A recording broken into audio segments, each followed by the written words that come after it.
Welcome to the Salt Circle Podcast. My name is Hank. With me, as always, is Ben. I'm going to start off hot and heavy. You are a filthy liar, sir. Why? I was getting ready for garbage, and instead I got gold. So I love it, but I'm also a little upset. Actually, it's not true. It's split even. It's half and half. I mean, yeah, I assume you like the first one better, Yeah, you assume correctly. Because that's the actual movie, and the other one is the fucking nightmare. Yeah, Italian production where went they wrong. Made two different movies and everything went wrong, and then had to overdub. And also, well, that's because it's an Italian production. It's not because it's not had to. It's for the same reason the Good, the Bad, and the Ugly movies do. For one thing. No, I looked at because there was the quote on Wikipedia from Vincent Price about how everything that went wrong, and I wanted some further information, and he said literally they lost the entire soundtrack stuff, so they had to redub everything. Oh. And they couldn't remember what they ad-libbed for some parts. That's hilarious. It's fitting. It's certainly fitting. That's fitting. It's fitting. That we'll get to it. Yeah. Part of the reason I remember that movie is because it completely falls apart. Yeah. But so first we have Dr. Goldfoot and the Bikini Machine. And then we have Dr. Goldfoot and the Girl Bombs, but yeah. Dr. Goldfoot and the Bikini Machine is a stupid comedy. It's so good, and dude. It's dumb, but it has Vincent Price, so. Yeah. It has Vincent Price, and it has, gold bikinis. What's not to love? There are a lot of girls in gold bikinis. It delivers. Also, it's not a lie, except the second half of the film, they're basically not in it. Yeah. It does upfront all that stuff. It's now we're in this mansion, and now we're doing a car chase, and now the movie's over. Well, yeah, they trade out the scantily clad women for two bros with presumable alcohol problems. Yeah, we get a bromance instead. Such a weird film. Just completely unexpected. I didn't know where. After a certain point, I just gave up. I thought I had an idea, but I don't think they had a plan. Yeah. Beyond, girls in gold bikinis and James Bond is popular. Yeah. It's about it.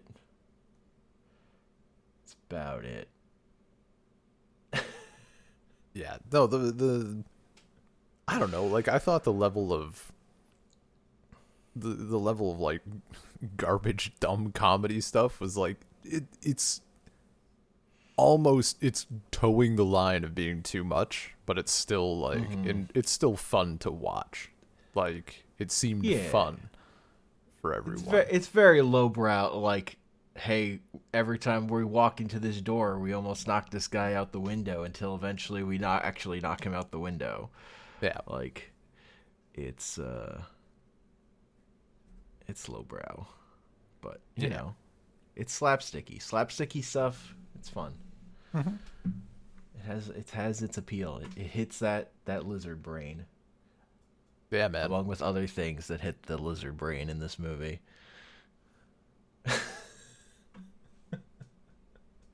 I'm trying to figure out where you're going with this. Is it the bikinis or is it Vincent Price?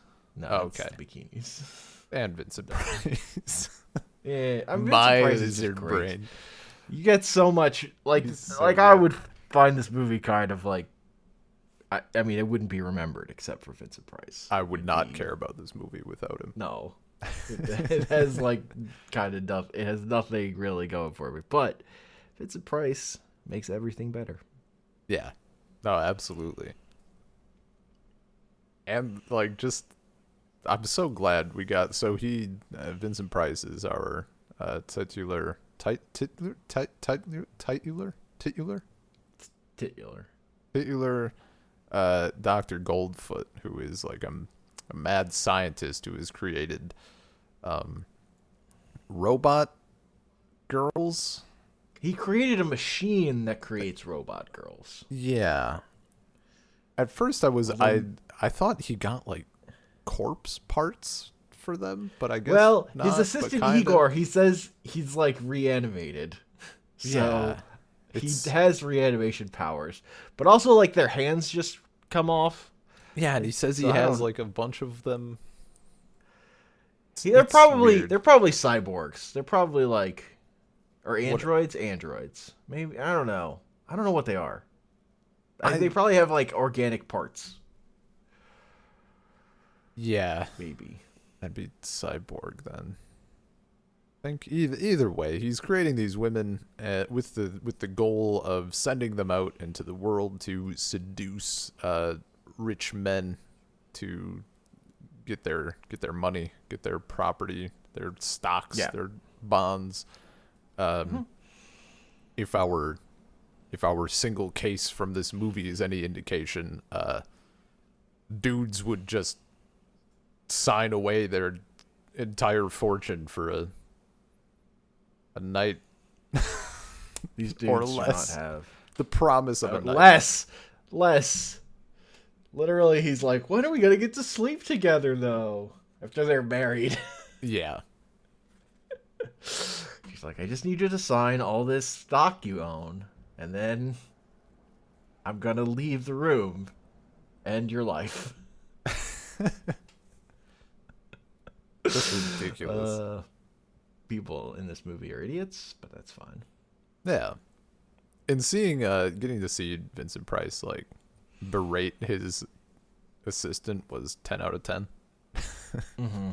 Just so good.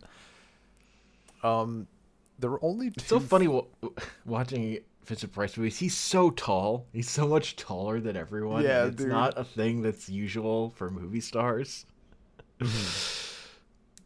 Like movie stars are usually fucking short, and it's just funny. He towers over everybody.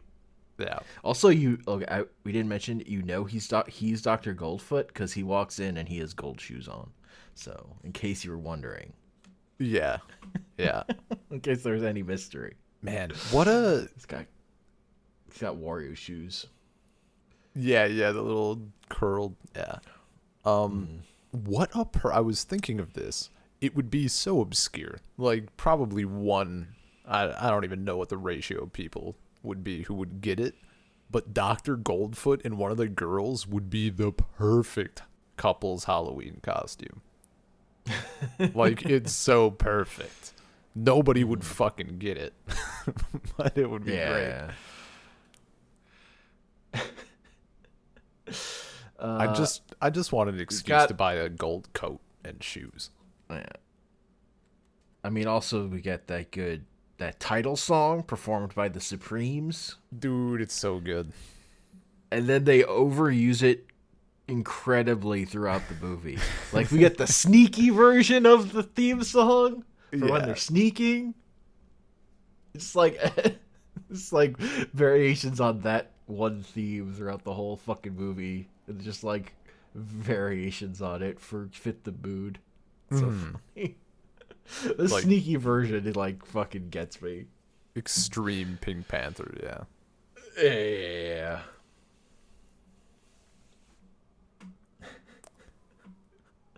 So one thing I thought of while watching this, it's kind of coming out of left field, but Sure. it always I have a chuckle when people suggest that beauty standards were different in the 60s or 50s or whatever, like implying that people like the standard of beauty in the media or in Hollywood was like thick girls, like bigger girls. And I'm like, yeah, obviously. Like just a very There was a very standardized look for these women for the most part. Yeah. I think there was like a couple non-white people, but then the big thing was like they needed a redhead to really take it home. I don't know. Was that in this one? That was only in I remember the redhead in Girl Bombs, but I don't remember the redhead in Bikini Machine. Maybe it wasn't redhead specifically. I just remember they were like trying to get the maybe. They were trying to like I mean, it could have been this movie. It's been a few days since I rewatched it. Yeah. It's not like the scenes with them remembering the deep subtlety of that doesn't exist in this movie. Yeah, the part where they're creating girls is like a blur, except for the one in the first one where the chick comes out and I don't even know what she's wearing. It's not a gold bikini, and then when she talks, it's like a dude's voice. Yeah. Hey, what's up, Doc? Just I think that's the point at which I realized that I shouldn't have expectations for this film. Oh, that was the point. I mean, I kind of had an idea, and then it just goes. It just goes. Yeah, it's kind of whatever. I don't know. It's fun. But... It is. Yeah. Man. The dudes in this film just incredibly thirsty. It's like they're in a desert. Yeah, it's ridiculous. Like it's actually at least they're not insane. as like non-consensual as the dudes in the next movie. The dudes in the second film, it was rough. It was almost to the point of being like, this is awkward. I want to pull out my phone. It was pretty bad. It's so good. At least in this one, it's less that. Yeah. Look, but we got the scene where she gets all shot up. That's good. The girl robot like knocks into bank robbers at the very beginning, and they just fucking unload into her. She just stares at them. Yeah, keeps walking. And then she just goes and drinks a glass of milk for the. Yeah. I think only for the joke. There's no actual reason for her to do that. Yeah, and then like milk pours out of all the holes in her from where she was shot. You see. Yeah, and then the dude. And then, not suspicious. Yeah, and then main guy like puts his finger in one of the streams. He's like, "It's milk," and then immediately tries to take her home because, damn, it's not often you find a girl with that many holes. Just ridiculous. I mean, his girlfriend like just broke up with him, right?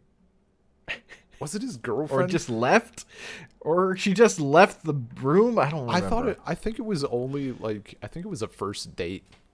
Oh, okay. I think they just met. I know they could have been married. Definitely a date. Yeah, no, you're right. It was a first date, and she's mad. She took her to a fucking cafeteria. Yeah. No, what's he? Because he said something. He was like trying to talk up the imported cheese, but it was clearly just a Kraft single on a slice of bread. Yeah. I also don't. I feel like she brought up her complaints a little late. Maybe like before you're sitting down to eat. Yeah. I don't know. It felt like the wrong time. Felt like you maybe brought this up earlier. You know what? Maybe she was banking on it being like one of those unassuming diners that has amazing food, but then it wasn't. And that's when she was like, nope. Yeah, maybe. She was letting it ride, and then... She decided that free was too high a price for that meal. And then, like, the robot girl's been sent to the wrong dude, but the dude she got sent to is, like, sort of works for a secret. 00 half. And then he gets demoted to 00 1/4. Yeah. This is like uncle works for a spy agency or whatever. Mm-hmm. Yeah, like the bad shitty spies. off branch. Yeah. He's got a room with a window and a filing cabinet and a map. What more do you need? What more do you Yeah. need? A There are lot of red pins on the map. flags. Yeah, red A lot of flags. red flags. I don't understand how they're responsible for red flags over the whole world. They Yeah. don't fucking go anywhere, but Maybe they're just like super minor incidents. I don't know. Like they're trying to feel important. Like, oh, this flag in, I don't know, this flag in what's the country? Belgium. This flag in Belgium is our problem, and really it's just that they got a report from Belgium and they misfiled it. They sent out Christmas cards with a questionable photo on them.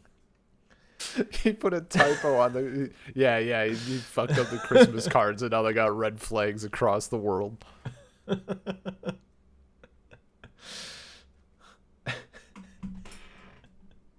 That's the sort of dumb shit that I could actually see being in the movie, though.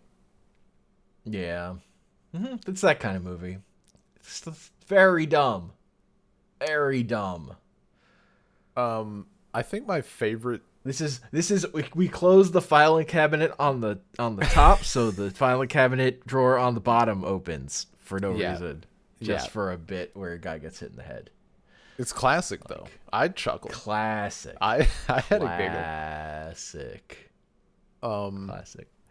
It's like it's entertaining. It's just like I would never defend it. Oh yeah. I truly loved the car chase at the end. The increasing stupidity of the car chase was just outstanding. When the fucking sidecar and the motorcycle separate and Vincent Price is, "Where are you?" Yeah, he's like, "Where are you?" I was trying to find lost. you. Yeah. Okay. My two best bits are before that though. Okay, hit me. When they're at dinner after those guys are locked out, and the woman and one of the girls runs in with like the big dude, his guard is like chasing her with a stick, little torch. Just chases around the table for no reason. That one's pretty good. But my favorite is when they open the door and there's a dude on a motorcycle covered in chains. And he's like, "Why is it always me? Yeah. Why me?" It was so good. That joke is amazing. That's a great non sequitur joke. It's so good. It felt that like running motorcycle. Yeah, just like a completely revved up like. Yeah, it was ridiculous. He's so sad. No, the dinner scene was fantastic. Vincent Price in that, like his delivery on everything is amazing. But they're just like with the girl running, and he's like, I forget, he says her name, I think, or her number or whatever. Like, I keep telling her not to giggle, or not to giggle too much or whatever. And I'm like, is this why she was being chased, or was the screaming supposed to be giggling? It doesn't matter. No. Doesn't matter. And then Vincent Price blows up at the end or whatever. Drives off the cliff. Yeah, they drive off the cliff and land like topside down in an open Jeep, and then get shot by a U.S. naval vessel. That's testing artillery on the coast of San Francisco, like in the city limits.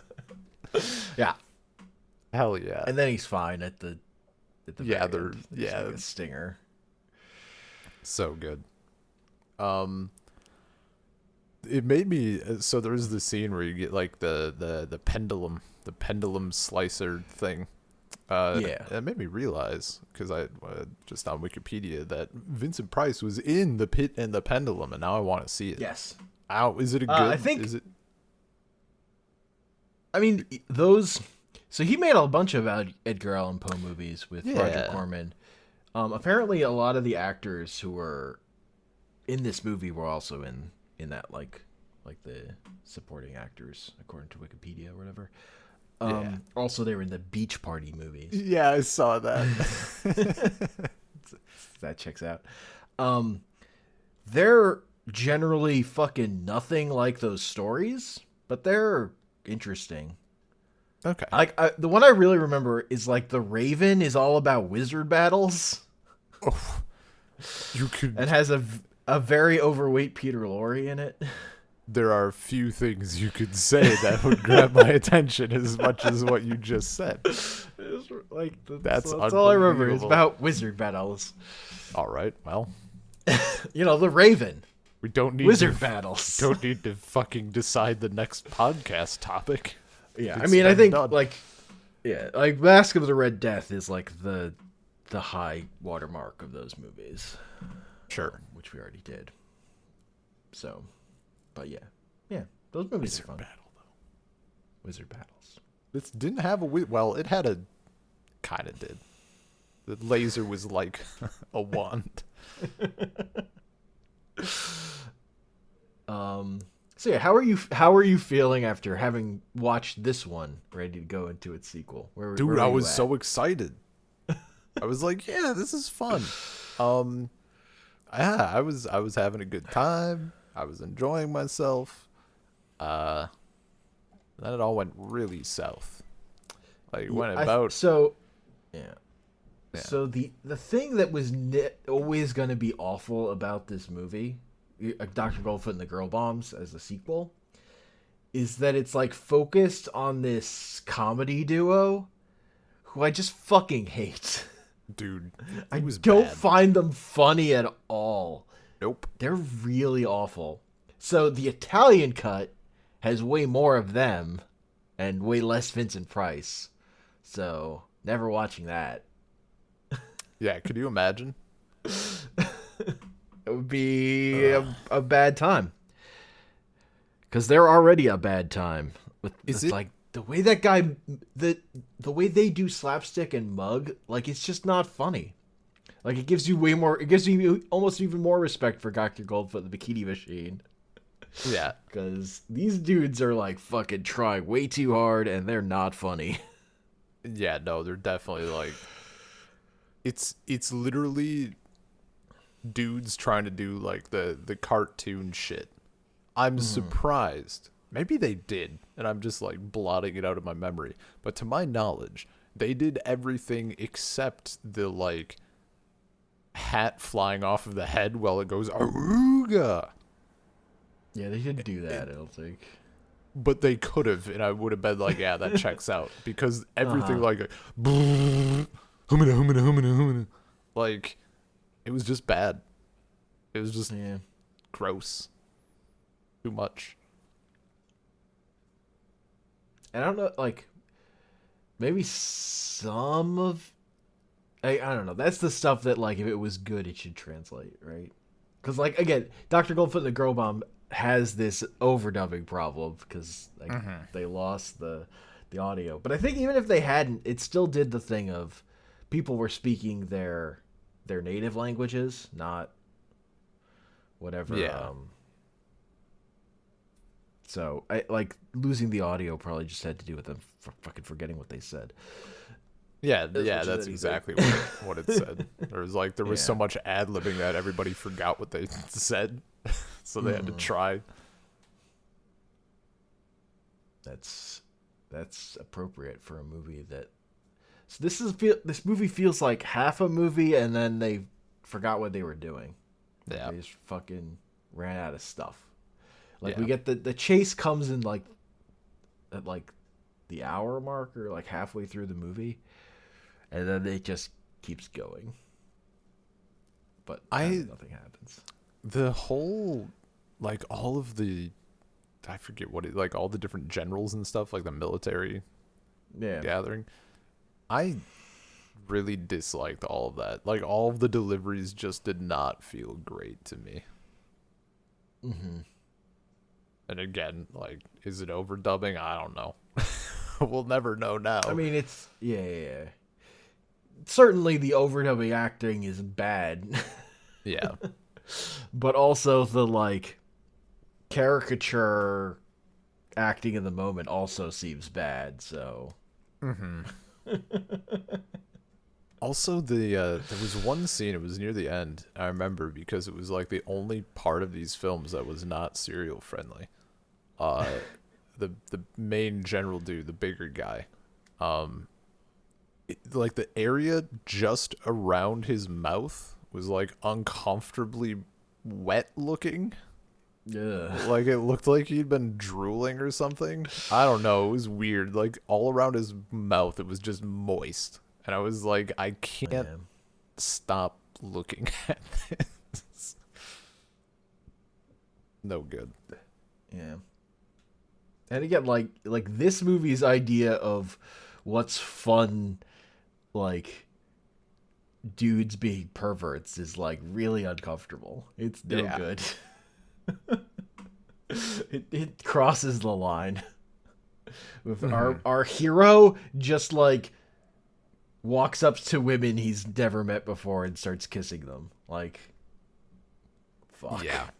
Yeah, it's rough. Like, I think that is the difference. Like in the first film, it's just dudes being incredibly thirsty, and in this film, it's like guys actually just being pieces of shit. Yep.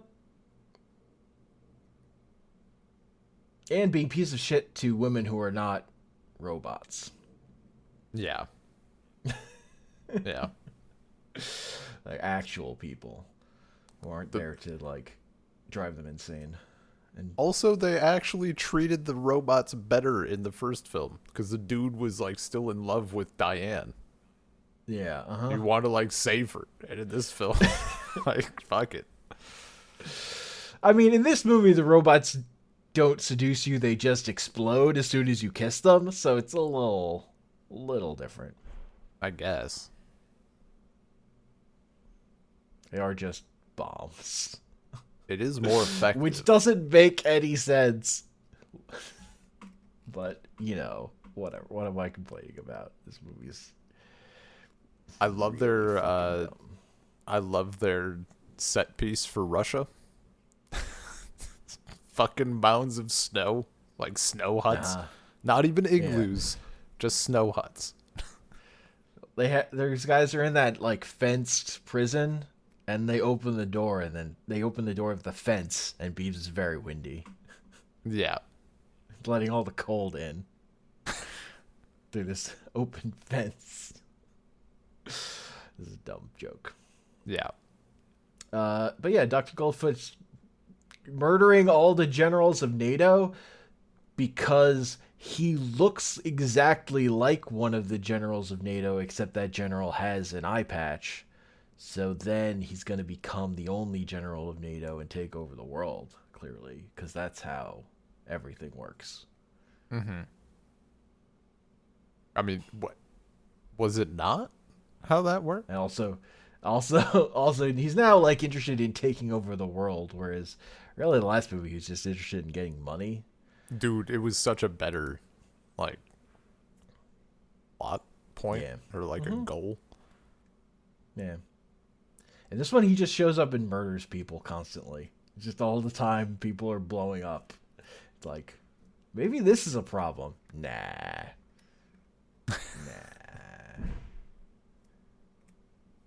No big deal. Like, they also don't even fucking try to, like, work our comedy duo into the plot. Like, they just are forced into it in the most like we don't even want to try way. They're like fucking door guards, and then they become spies because they happen to go walk with a guy and they get handed cards to become spies. And then Goldfoot like uses them to because they choose. Okay, the bit where the secret agency is using a computer to choose which spies are going to go out on this mission for them. That actually feels appropriate to the way people use analytics these days. So, yeah, that one's actually that idea has actually aged fine because Not that different from like the way NFL teams are operating these days. But yeah, man. I know yeah. it. That's half the shit I write these days for work. Are you sick of manually looking at employees? Let a robot filter out the pieces of garbage. Great times. The future is here. The future. Our nightmare dystopia is here. Hooray! Hooray? Yay. Hooray. World War III doesn't happen. Shocking. But they do drop a nuke on Russia, on Moscow, but outside Moscow, I guess. In the snowy tundra outside Moscow. Yeah. Yeah, right outside fucking Moscow, which has roughly, what would that be? A climate about equivalent to, like, Kansas. It's just frozen wasteland and Moscow in the distance. Dude, it's so ridiculous. When our comedy duo managed to disarm a nuke because the instructions to disarm the nuke were on top of the bomb. And I love how, like, the general guy they're on the phone with tells them, yeah, you can disarm it. The instructions will be on the top. Like, what? And just in they're case, there. man. And there's like the nuke has a warranty. Yeah. Little Best Buy date. Jokes. And they disarm the nuke, but it drops. So then they fall for a while. That scene annoyed me for, like, the wrong reason. But again, this is after we've had our chase, so the movie should be over. Because we had our big chase scene where everyone got up in a balloon, and then, but then they land on a plane, and then they have to stop World War III. Yes. And the movie's still going for some reason. So while they are riding the bomb down. Yeah. Awful. Awful. It's a blue screen where they're like pretending it's rotating as they rotate but why? I hate that they had it rotate. It has fins on it. It's not going to be rotating. It rotates after it hits the ground and bounces, Ben. That's not... It had like 18 minutes of hang time. I know, it was going, but then I just hate it. It bounces, and then it lasts way too long after that, too. Don't you hate it when your projectile is falling perfectly straight for minutes at a time, and then just starts to turn with no exertable force on it? It's cool. What are you talking about? There were two people sitting on it. That throws off. That's not. Get out of here. I refuse to hear any excuse for this scene. Also, you know how when you're upside down, but you just sort of hold on to a handle with your arm, you can just, like, your back is glued to the thing that's above you? Yeah, that was so... It looks so... lazy. Yeah. What a great scene. Like, let's do this. It's funny because it's terrible. And then oops. Like, the joke is our effect is bad. Yeah.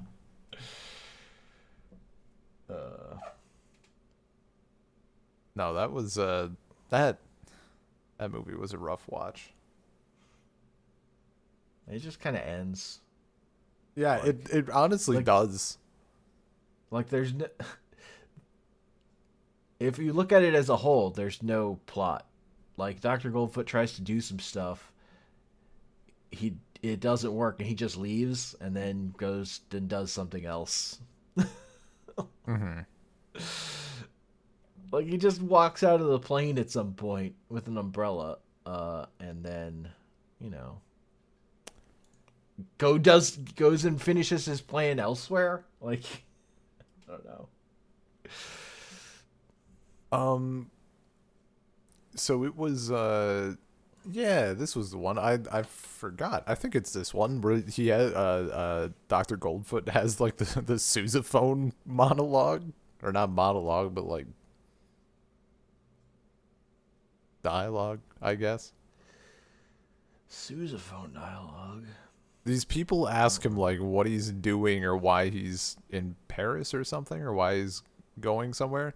He's like, "Oh, we're here for sousaphones, and it's a big thing this time of year, and whatever," and like trying to explain why he's going to Russia, or like not telling them outright. And it was just all about sousaphones. That was probably the best part of the film for me. The good I think little that's like scene. in the first 10 minutes. Yeah. Early peaks. All downhill from there. Literally a straight sheer cliff at the end of that scene. Got good newspaper headlines, like NATO general explodes or whatever. Yeah. That's how they'd write it. Yeah, that's not formatted on that paper well at all. Well, you know, they were too busy. They didn't have time to format. Got to get that shit on the press right now. It's true. Stop the presses. Gotta glue this title onto it.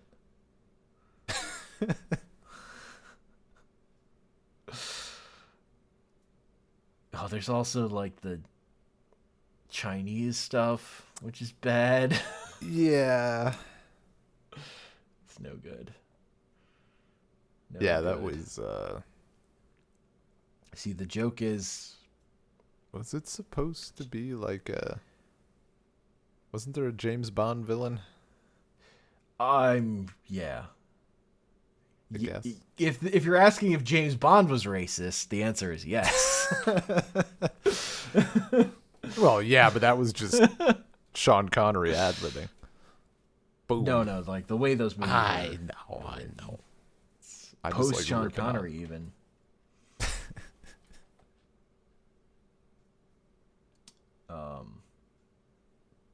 Yeah. How can you say that? James Bond? Racist? Sexist? So what if he rolls into your quintessential gypsy camp and can't decide between two of them? It's not just that this movie is like about that comedy pair.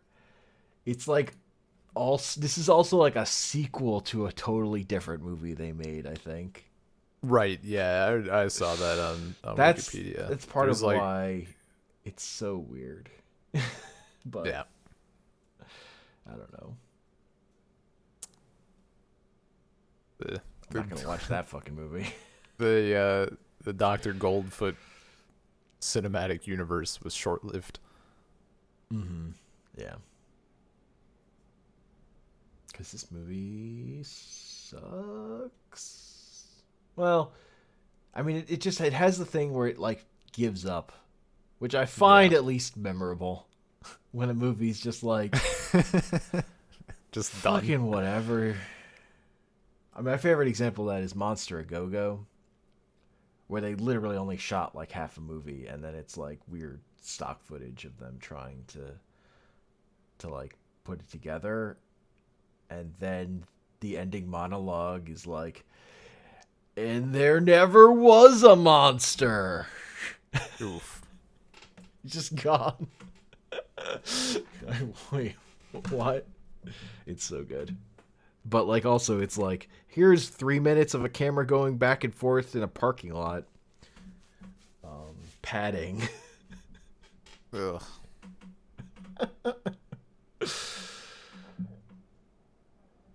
Yeah. That's not really my jam.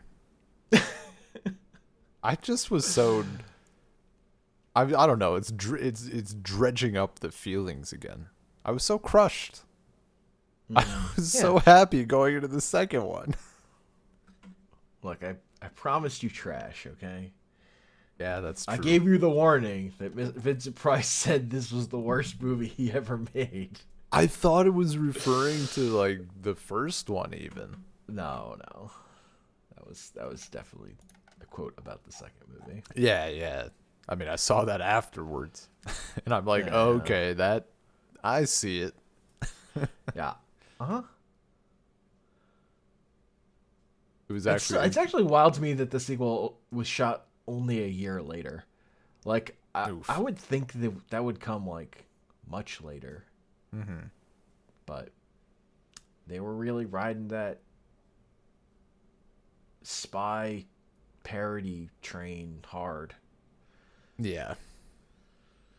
Anya actually sat down and like we were the first one was on, Mm-hmm. kind of talking on and off. Like I would, not that I wasn't paying attention. Like I'd pause, but Uh-huh. she said it was super interesting because I guess she's seen a handful of, I forget the dude's name, some French comedian, very very well known in this area of the world, I guess, and she said like the type of acting that the women did for being a robot was like exactly what these French films were doing with like similar concepts. Mm. So I don't know. She also enjoyed it, at least for just being like a silly film. Yeah. She'd never heard of Vincent Price, but I did inform her that if she has ever listened to Michael Jackson's Thriller, then she has at least encountered him before. So Yeah. there's that. It's hard to have not encountered Vincent Price, even if you don't know who he is. Yeah, yeah. That's difficult. He's such a cultural phenomenon. Yeah, but I mean, some of that shit doesn't make it over here, That's true. There was one, what was it? She actually gave me a bit of shit. It was one of the I think it was one of the actors from V. Because in our episode, I made a joke like because nobody knows who she is, and Ani's like everybody knows who she is. If you're like anywhere near Russia, you know who this actress is. Yeah, okay, that's fair. That's fair. Turns out, distance will do that. And distance when there's not like internet and shit, right? Yeah. And all the Hollywood. What do you call it? Not infiltration, I guess. Like their biggest movies are just Cultural exports. Yeah, sure. Imports. There we go. I mean, that's like the only reason I would be so like America exports a lot of our movies and stuff. A lot of our culture is exported. So Yeah. I mean, dude, every single kid that I've interacted with here, like for teaching and stuff, or just like casually for whatever reason, they're like they all know the word Marvel. they all know the characters and the actors and shit. yeah. The only Vincent weird Price thing was on the Batman TV show. nice as who? Batman? No, not Batman. I mean, it'd be fucking great though. What's his name? Egghead. Yes, Egghead. Oh, He makes egg puns. You can find- excellent. he's got like a prosthetic, bigger bald head, so his head is egg shaped. They didn't go with the prosthetic testicle for that one? And there's lots of pictures of him holding an egg next to his head.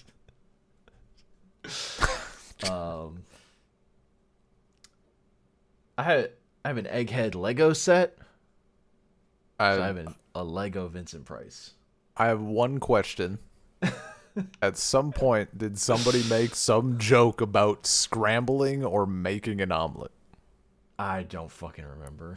Well, they better have. I don't have strong, like, detailed memories about Adam West Batman TV show. I'm sorry to say. Well.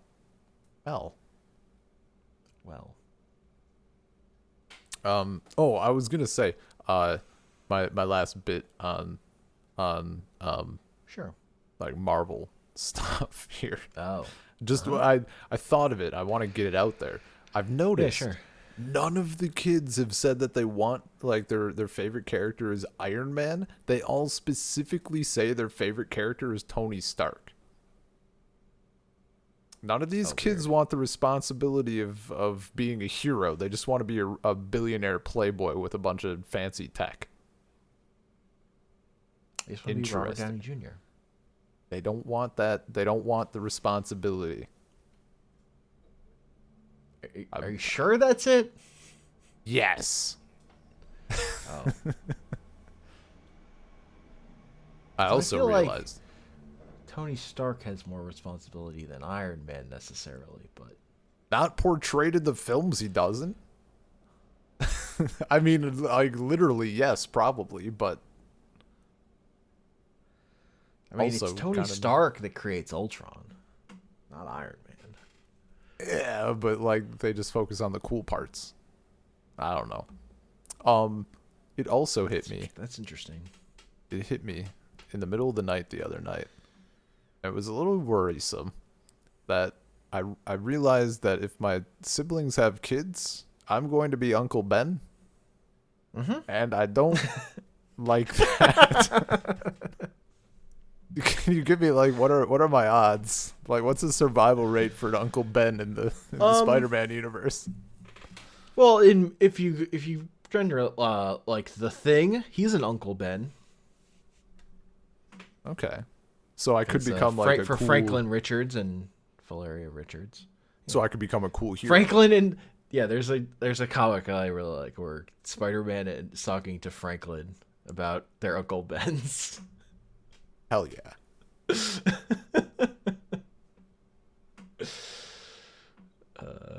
a good bit. I guess there's also right, Uncle Ben is alive in Spider-Gwen. Right? Yeah, but Peter's dead.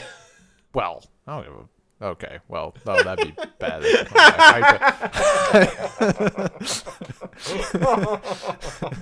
Not that I would choose my own life over my hypothetical niece or nephews, but you know, they don't exist. I do.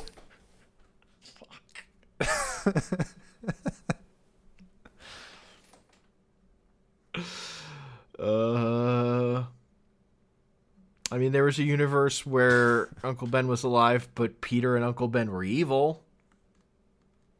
Yeah, that's fine. I'm morally gray enough for that to work. I think things go bad for them in that story, though. Well, once Spider-Man from a different universe shows up. Well, I'll just pretend to be good, and then I'll find what's his name? Who's the guy that you're supposed to find if you're stuck in a parallel world? The genius dude? Oh, Reed Richards. Yeah, Reed Richards. I knew it was an Mr. R. Fantastic. Father of Franklin Richards. Bringing it full circle. Yeah, man.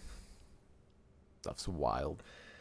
Is there like a comic book with Vincent Price in it? I feel like there has to be, for some reason or another. I mean, I'm sure there's a comic with Egghead in it. Probably. Yes. Like styled after him? Well, there's a comic book based on the Batman TV show. So. Oh, okay. Okay, so they did Egghead at some point, probably. Mm-hmm. But I can't. I search Vincent Price comics and stuff comes up. That's all you need.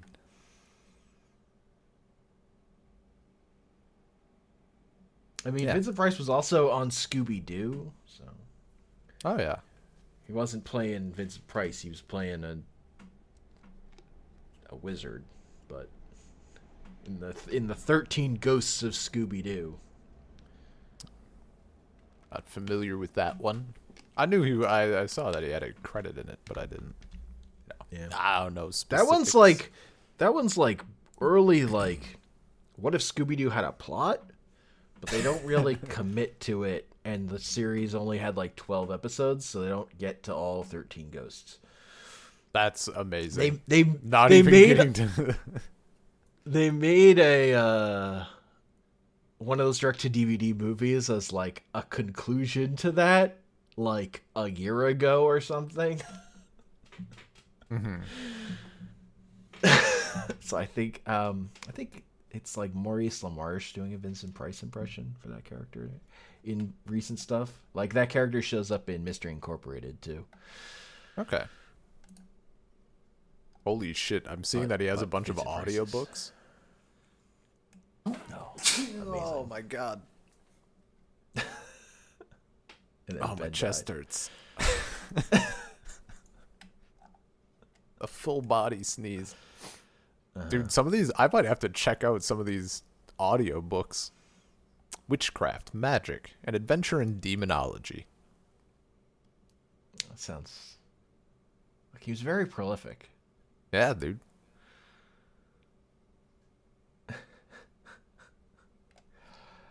Vincent Price was a treasure. Hell yeah. The treasure and Girl Bombs was the trash. Yeah. Mm-hmm. Sometimes things don't work out. Yeah. Best laid plans. Let's see if we have any mail.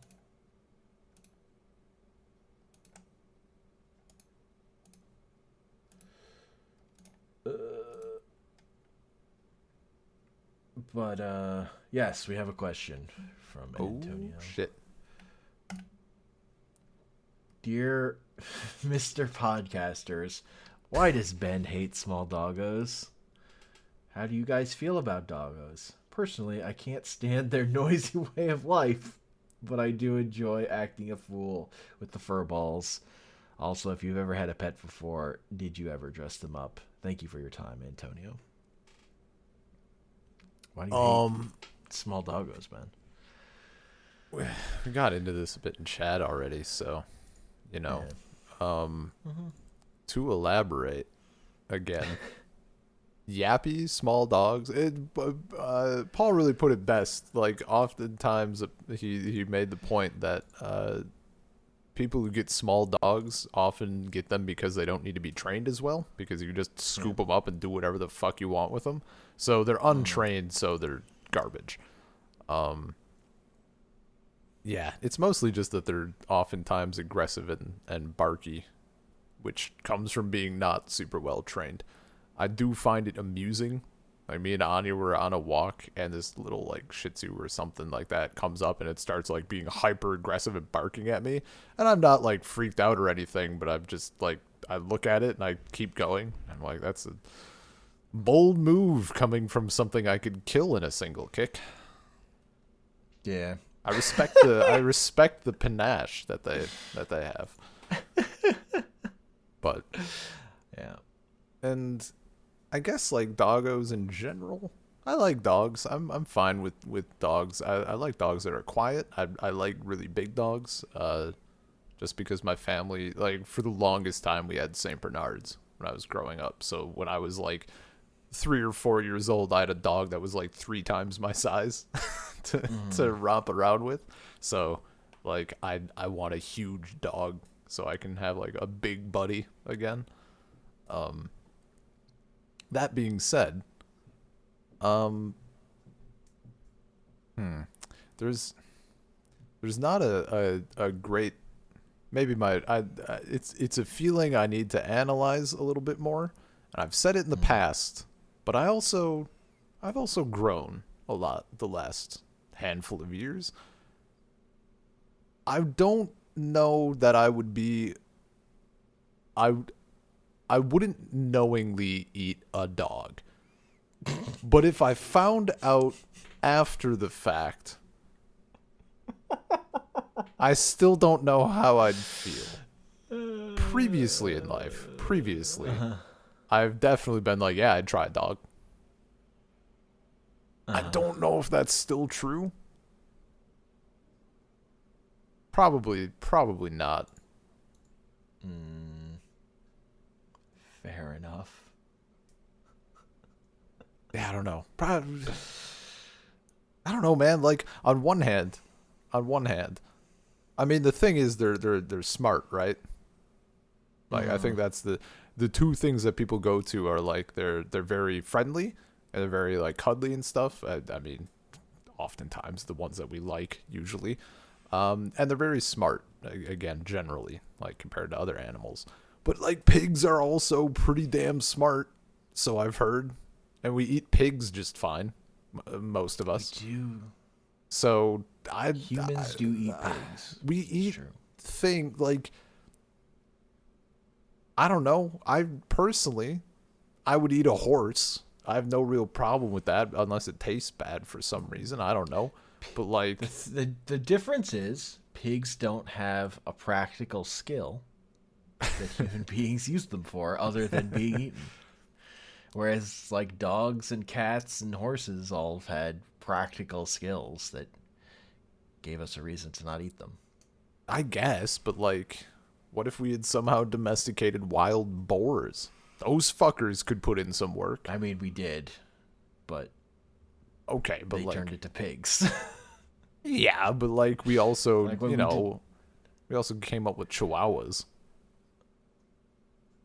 Why can't we have the pig and the pig equivalent of like a Russian Mastiff that can kill a bear?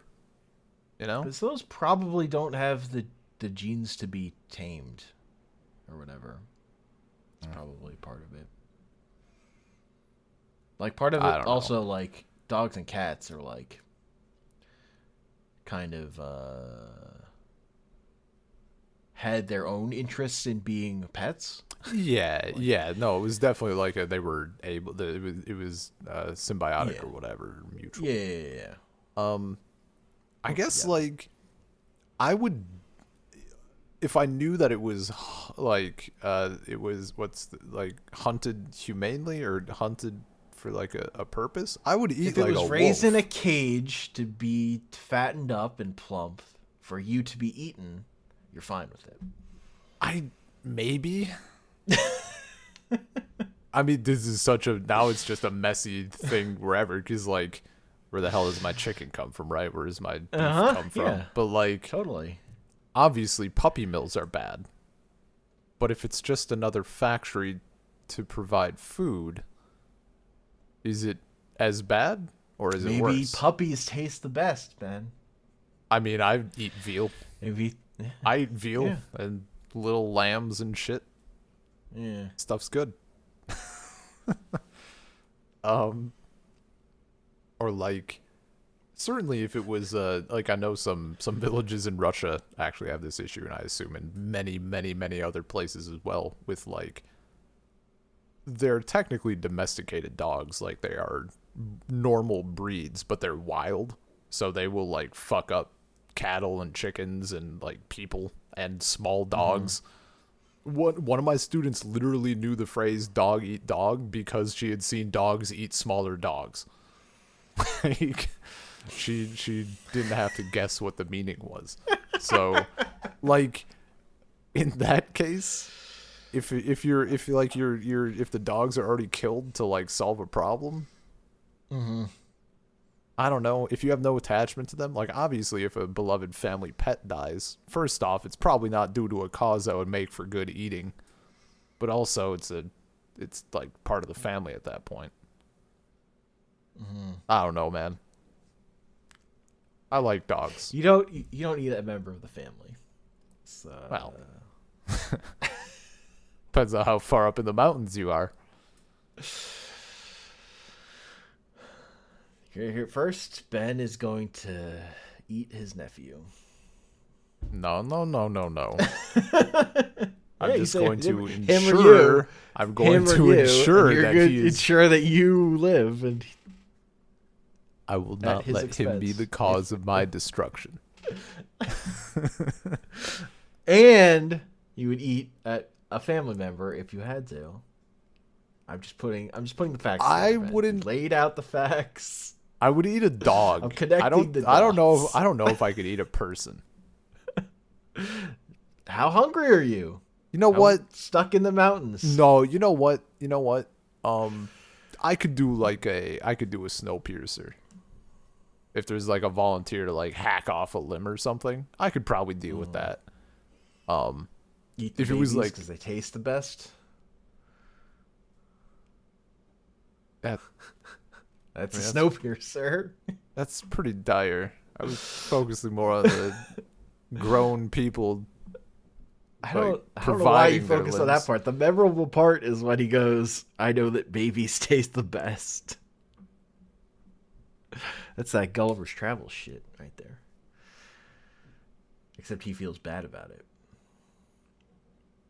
Yeah. I mean, Gulliver. I don't. Snowpiercer was just to put it in a frame.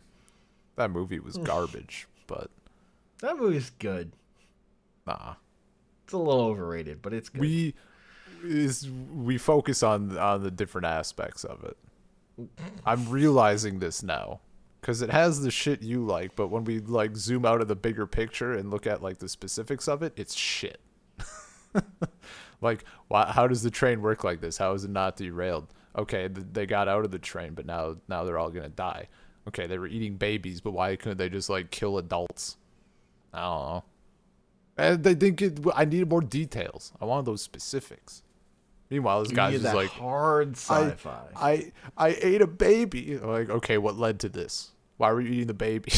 Were the limbs not enough? Like, I did too much unknowns, unanswered questions. That's not what a movie is for. Yes, it is. That's the only reason they exist, to answer our questions about hypothetical what scenarios. You need your AU Snowpiercer universe novels to explain all this shit so that you can enjoy it. Yeah, where's the subreddit?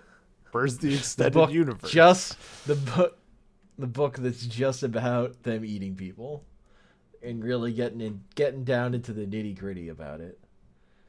Yeah, dude. Hit me with it. Also, the bit in the fucking thing, like, oh, it's so gross that we're just eating a bunch of cockroaches or bugs or whatever. That part's dumb. What? Again, I said that movie's a little overrated, but I like it overall. Nah. They Those literally guys all die. You get into the axe car, which is the car filled with dudes with axes. It's good shit. That's ridiculous. Yes. Not in a good way. Not in a Bikini Machine way. I mean, I kind of think it's exactly in that way. It's a bit too gritty. Too gritty. Too dirty. I don't like dirty people. Too much slicing. I don't remember the slicing being that bad. It was like just the axes. Yeah. Axes aren't slicing. They're chopping. They cut open that fish. And they all get the fish blood on their axes to set up the joke of somebody slipping on this fish later. Slapstick pratfall. No, that totally happens. This is what I remember. These are the facts about Snowpiercer I care about, Ben. The only and then there's the song. The song's great. What happens if the engine stops? We all crash and die, or whatever. Yeah, great times. She takes that gun out of that bundle of eggs. Yeah. Also, like, how does why does the rich portion of the train? There's just too. Yeah. It doesn't matter. It doesn't matter, Ben. No, it does. Matter. It's all for nothing. They all just get out of the train and die. Okay, that's cool. You stopped it. Now everybody's dead. Oh, look, there's life on the planet. Not your life. The polar bear is going to be fine. You're not. Probably for the best. Maybe they kill that polar bear and skin it. And then walk somewhere else and find other people. You don't know. You don't know their life. Doubt. Hard doubt. Snowpiercer 2. Polar Bear Hank? Snowpiercer 2. This time, instead of a train, it's a spear, but on the cover, it's shaped kind of like the train. This time, it's a boat. Oh, God It's damn like it. Speed. You ever see Speed 2? I actually just talked about Speed in my class today because we're talking about films and they're using Speed as their basis. Yeah. There's a Speed 2 where they're on a boat that can't slow down. Oh, God. Where? They try to set that up like it's... Where are they on this boat? I don't know, the harbor. Is it... I think Just it's go out to the harbor. South California. What kind of boat is it? Just a big boat. Just fucking take it out to sea and Oh my God. All I remember is that it's fucking awful. And it doesn't have Keanu That Reeves. sounds terrible. It's a boat. You just push the lever forward and take it. Like, it's not, oh my God. Oh, that's the most triggered I've ever been. That's awful. It's actually terrible. I'm tempted to watch this film, but I'd just be angry the whole time. I mean, it does have Sandra Bullock in it. Sandra Bullock on a boat is kind of tempting. No, literally all I remember is that it fucking sucks. Look, the only ridiculous thing I'm looking very forward to is that I was hesitant at first, but they made Apparently a sequel. Roger Ebert really liked Speed 2. Ugh. He said it was only weakened by Sandra Bullock's acting. Wow. Fucking wow. What a... Ugh. Look, the potential. There is a fresh series, relatively speaking. Apparently the villain's William Dafoe, which I didn't remember. So that's Okay, something. I mean, I feel like we're gonna end up watching this at some point. Don't want to watch Speed 2 again, but I don't remember it at all. Also, it's Speed 2 Cruise Control. Full title. Excuse me. Jesus. No, so there is a sequel that has put the Princess Switch series, because there's 2 movies now, it has put it at an important crossroads. Because in the first film, we had Vanessa Hudgens playing a princess and a non-princess who trade places for a little bit to get a taste of the other side. In Princess Switch 2, Princess Switched or Switched Again or whatever the hell it's called, Vanessa Hudgens plays 3 characters. Now, this is a garbage sequel, but if it leads to a 3rd film where she plays 4 characters and we keep this going, I'm all in. I want to see this taken to its fullest possibility or its fullest potential. I don't think they will, but I'm invested. The Princess Switch 12. Princess Finally, Switch the 12. council is assembled. We gotta get into the Princess Switch multiverse. Oh, fuck yeah. That would be so good. That would actually be amazing. Princess Switch 14, who's who? God. I mean, I'd be down. Like, even if it's not Princess Switch, that would be the best base for it just because it'd be fucking dumb. But I kind of want that. Like, just an increasing...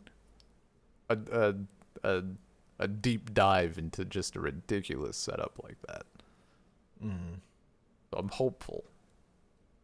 I don't think it'll happen, but there's always hope. I feel like once you're at like 7, increasing it by 1 more doesn't really make a big impact.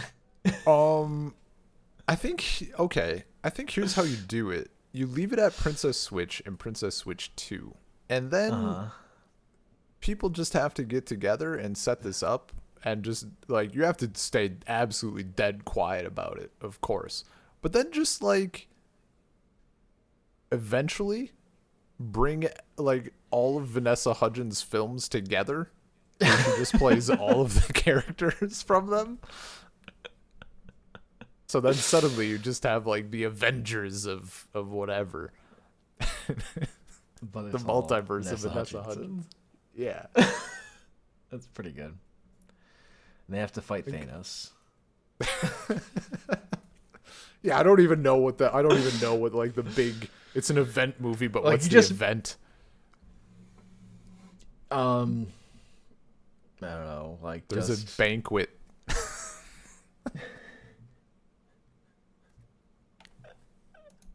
Yeah. I'm into Josh it. Brolin is just a dick. There we go.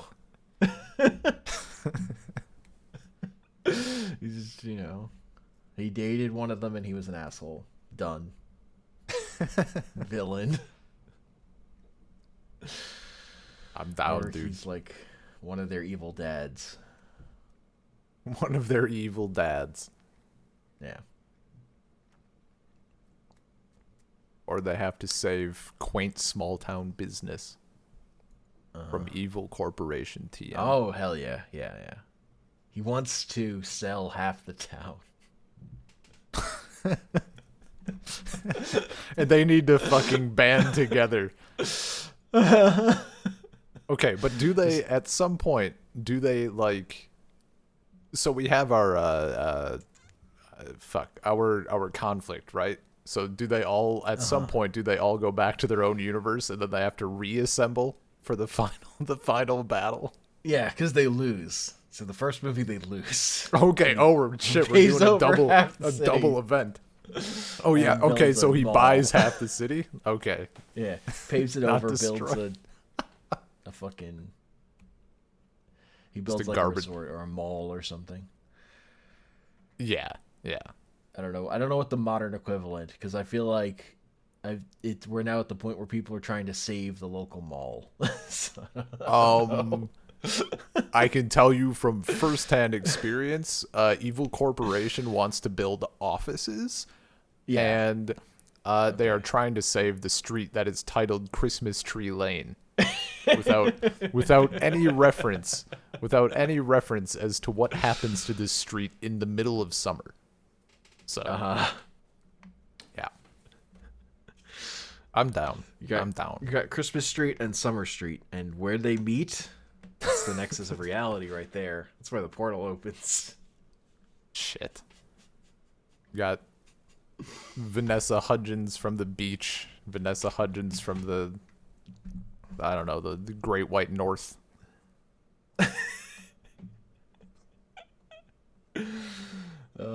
That's a great idea. Ah, man.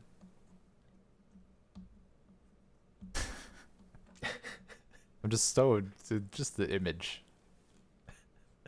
Something that will... I want someone to have the balls to do something like this, but none of them do. Anyway. And you would think, because it's not like The Avengers is the most successful film of all time, so... Yeah. Do your own Thanos. Come on, guys. Do your... Godzilla's getting like the monster verse. We got the Marvel Cinematic Universe. Why not the Hudgens verse? Exactly, Ben. It's all soap opera anyway.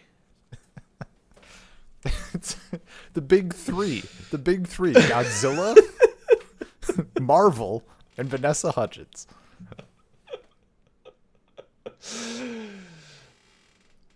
Come on, Netflix. You got the money to do it. Fucking Netflix original.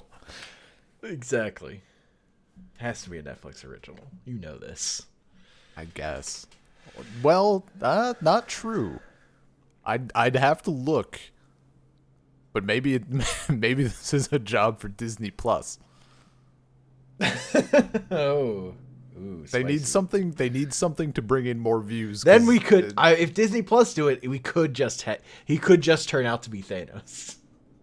That could be the reveal.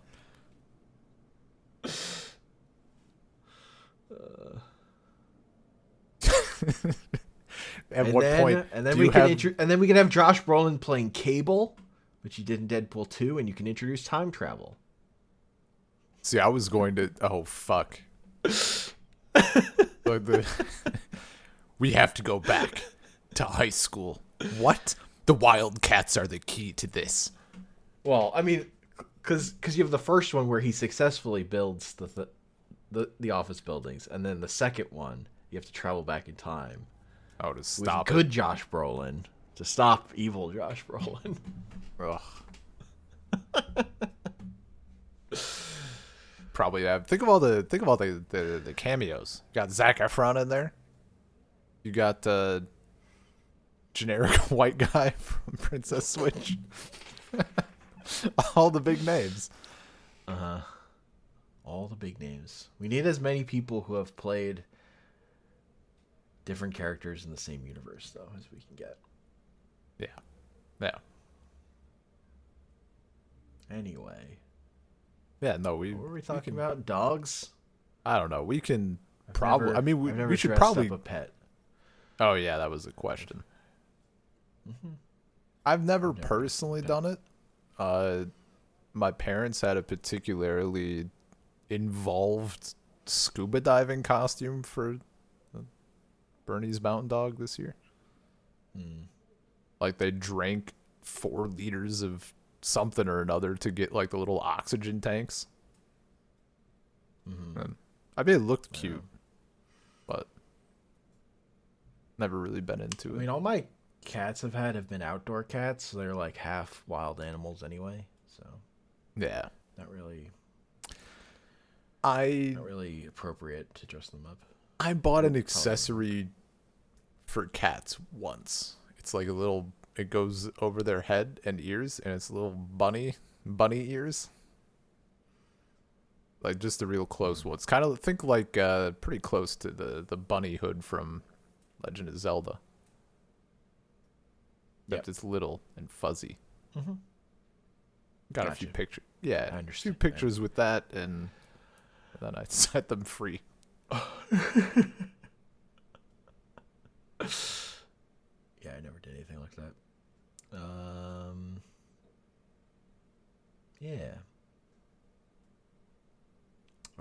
I've told the story before, but I was definitely traumatized for life when I got attacked by a junkyard dog. I don't know if I recall this story, but if you told it more than a year ago, a junkyard I would walk by a lot as a kid, where they were always barking junkyard dogs. And then one day I was walking by, and the junkyard dog was locked out of the junkyard. She couldn't get back in. And then he ran up to me, bit me on the shoe, and knocked me off my bike. Oh shit! And my dad just yelled at it in his teacher voice, and it backed off. But I was kind of afraid of dogs for a while after that. Yeah. And then I was on a beach, and I saw like a pack of Great Danes that were just incredibly calm, and that kind of helped me get over it, because those were such giant calming animals. Yeah. But it's kind of never felt the same about dogs. I used to really love dogs before that, and it kind of. Oh yeah, didn't feel the same afterwards. Just in general. Yeah, My uncle had a dog I really loved. That was an outdoor dog that like needed to be an outdoor dog because it needed to run around. So I kind of always think about, like, I would never want to own a dog in the city because, like, yeah, the kind of how I think about dogs is like dogs that can like run should be allowed to run around. Like, it's kind of mean to not let them do that. Yeah, I mean, yeah, and especially for me growing up in bumfuck Wisconsin, like, man, our dog just hung out outside, and even its penned-in area was like, I don't fucking know, like 100 square feet or more. Yeah, I don't even know if that's big enough. Just a giant area that we penned off because you can. Like, there's nothing. So when I see like Anya's family's dog, I think he's happy enough. He has a nice begging situation going on, and he's kind of a vegetarian, which is hilarious. But like, I can't. A dog in an apartment just doesn't sit well with me, or like walking on pavement all the time doesn't sit well with me. Like, I don't want a pet that like lives at like my whim. I'd like want a pet that can like kind of be itself, that happens to live with me, is more what I would want. So yeah, no, that's totally just how I is feel valid. about it. Yeah, that's like I mean, it sounds maybe a bit callous, but I think because I didn't truly live on a farm, but we kind of got to like a farmyard mentality with cats after a certain point, because they were all outdoors until recently. And like, yeah, if we would get like 3 cats at a time, after maybe a year, one of them would run away or just like not show up anymore. And after another 2 or 3 years, the other one goes away, and then like another 5 years, the last one goes. But by then, we've gotten more cats. So yeah, like the first pet I had was a cat that when I was like a toddler, I picked off the street and brought inside by its tail. Oh my god! Didn't attack me. And then it would live with us, and sometimes she would just, disappear for a while because she would also live at other houses in the neighborhood. Yeah. She was a roaming cat. Dude, there's so many. She had this other neighborhood cat that decided he wanted to live in our house because he snuck into the basement, but he was a dick and just wanted to fight other cats. It's like all he was interested in was fighting other cats. Fight Club. Whereas the other cat was a good mouser, and we had a mouse problem, so we kind of needed a mouse cat. Yeah.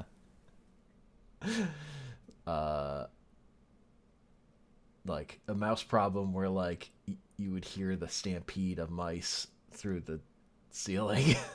Oh, that's they no ran good. from one side of the house to the other. Oh. Yeah, I don't like that. And you get a good mouser cat, and they all leave. They're just like, nope, we're done. Yeah.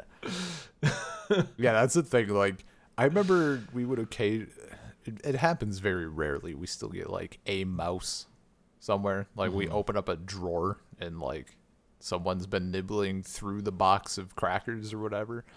And then like a trap. It's always like one. But we used to have like mice in our basement, our garage and shit. Turns out like 7 cats will take care of it. Yeah. Just get that smell. They'll find somewhere else where there isn't a cat. Yeah. It's just they'll figure it out. Or not. I don't know. But that's been my experience. And then our next cat was also like a street rescue. Okay. Yeah, we've had a majority of our cats have come from like the people who live like across the field from us, who do own a farm and do not give a shit about the cats that live there, so they just like exponentially increase until they give a bunch of them away, or the cats decide to set up shop elsewhere. So yeah, and like we of course we leave them all clawed and everything. It's actually been the one time I've been actually pissed is me and Jeremy had a cat in our apartment, and she was pretty great, but for whatever reason, like at the time when we moved out, like I ended up taking her, and my parents didn't want her at the house at the time, which is like they ended up getting like 3 cats later, so that was kind of annoying. But they gave her to my aunt and uncle, and they live in a big city, and they got her declawed, and then she like ran away, and I was pretty upset about that. Like, just why would you let her outside if she's declawed? Like, I mean, why would you declaw a cat in the first place? I staunchly disagree with that. I'm sorry if anybody feels differently, but I won't back down. That's shitty to do. But then to let it outside where, like, it actually could have problems. Yeah, no. Like, if a cat's gonna be outside, it needs claws. Yeah, It just dude. does. Yeah. Yeah. Yeah, I mean, my cats have been outdoor cats because we always had a backyard to let them where they would hang out. It's not like there was that one time where my cat jumped out the window onto like the roof. There's because like the next building over had an extension, so she jumped over there, and then she couldn't get back. She was just sitting there meowing. So we had to go get like a board for her to walk across so she could get back in. Yeah. It's not a great feeling when you see your cat just jump out your,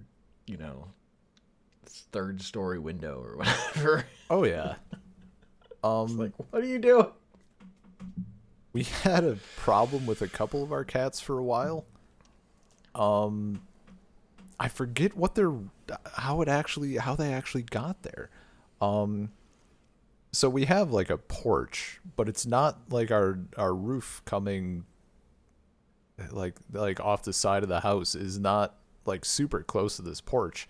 And there would be times like we'd come home and like 3 of the cats would be chilling on the roof. Legitimately no idea how they got there.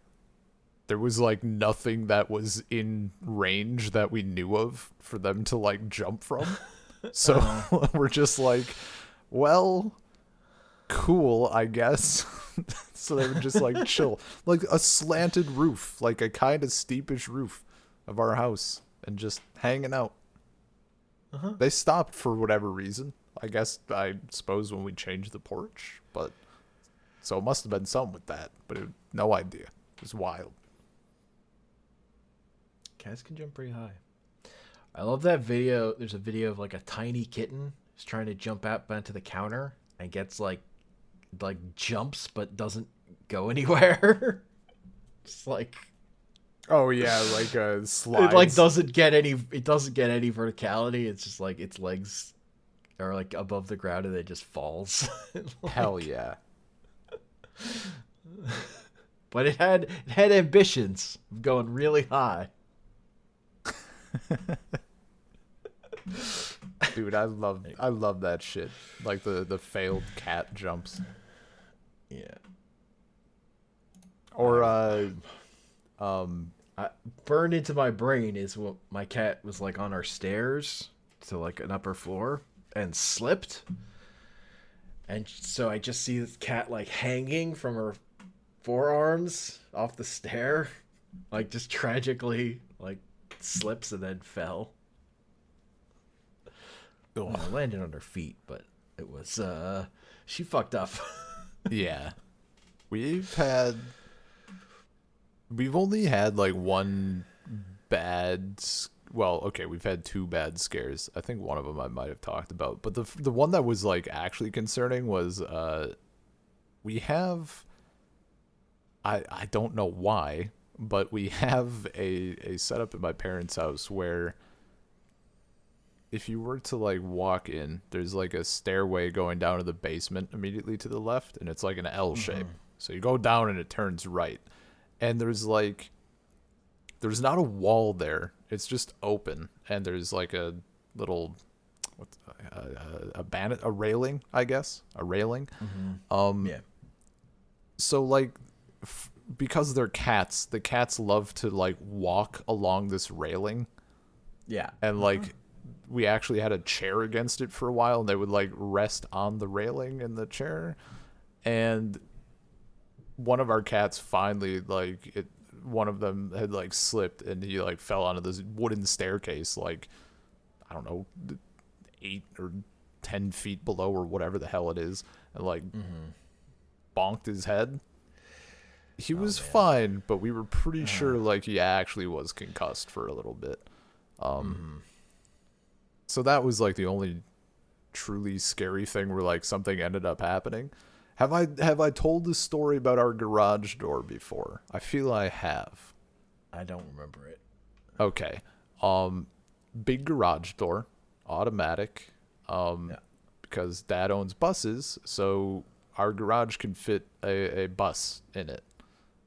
So it's like a big ass door, and our cats love going inside the garage, despite the fact that they have a heated room in this garage. They like going to the rest of it because it's a magical land of mystery.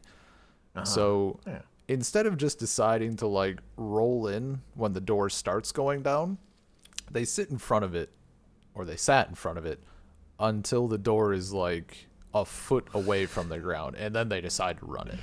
That's when they make the decision. Gotta live dangerously. Yeah. So when I was FOMO, dude. The FOMO kicks in. So when I was like 5 years old, and it wasn't even cold, it was like early autumn, so it's not like they didn't like the winter and they wanted to be warm. We were leaving to go to school, and my mom pulls out of the garage and like hits the button, and the door is going down, and our cat, my cat specifically, like rolls under the door, and this time he fucked up, and it was too late, and it comes down on the middle of him.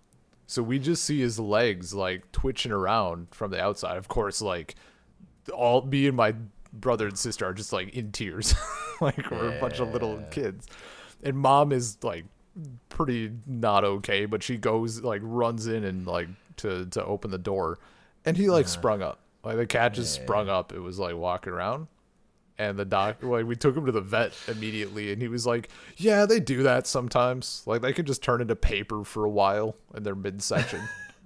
Like it was the fucking wildest thing. I still can't believe that nothing happened.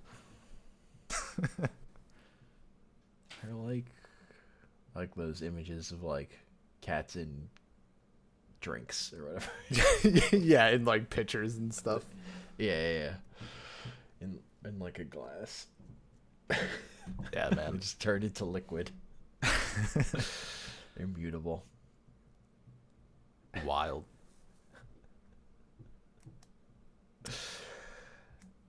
I think that's a podcast.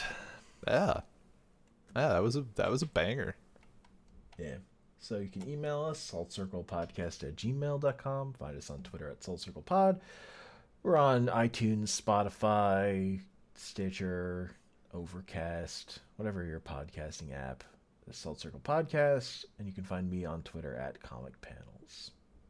And you can't really find me anywhere, but if you're interested, I do another podcast with my friend Sil. We talk about random shit and try to have a good conversation for an hour. It's Pier 39 podcast. Yeah. Yeah. And I have my other podcast with Junkie. You can follow me on Twitter and find it. Or whatever. And what's it called? Please Scream Inside Your Heart. Well, yeah, I'll do that, but what's the name of the podcast? That's yeah. Jokes. Got him. It's because those Japanese dudes running that roller coaster put out that video where they just ride a roller coaster with masks on and don't scream. Mm-hmm. It's like, this is stoic. Isn't it great? Isn't this the most fun? Also, one of their masks keeps slipping off the whole video. It's a little tilting. He keeps having to readjust it. Oh, slipping off his nose. I feel that. These days. Fuck, dude. I don't. That's not my problem. Is my glasses fogging up is so fucking annoying. Yeah. Like particularly it's when I'm walking to work because it's cold out and the heat from my breath. I just can't actually see. Yeah. Just breathe colder. Just put some ice cubes in your mouth. Yeah. Like there are ways to deal with it. They're all annoying. Yep. Uh-huh. I feel you.